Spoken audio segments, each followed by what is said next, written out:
Sama-samang nagpasko ang pamilya Veloso kasama si Mary Jane sa Correctional Institute for Women sa Mandaluyong. Yan po ang unang Pasko ni Mary Jane sa Pilipinas makalipas ang mahigit 14 na taon. Narito ang report ni Rainiel Pawit.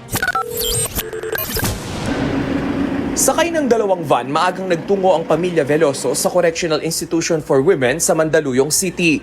Kahit puyat pa sa biyahe mula Nueva Ecija, mas nangibabaw ang pananabik na makasama nila ngayong Pasko si Mary Jane. Ang panganay ni Mary Jane na si Mark Daniel patuloy na umaasang mapapalaya ang ina. Ang clemency po na hiningi po namin na buong pamilya po.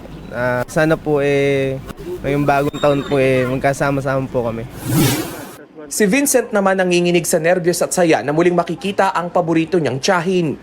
So, hindi po ano po sa yung saya po. Anong wish mo sa kanya? Wish ko po sana po makalaya na po siya, makasama na po namin siya. Bit-bit ng pamilya Veloso ang mga pagkain gaya ng sinigang, tinumis, salad at spaghetti. Dala rin nila ang regalong parol para kay Mary Jane. Hindi na pinayagang kumuha ng litrato sa loob ng correctional. Tuloy pa rin ang panawagan na clemency para kay Mary Jane, pero mukhang malabo pa ito sa ngayon. Yung clemency, nasa kami na ng presidente, pero isipin niyo muna, ligtas siya sa death penalty at nasa Pilipinas na siya.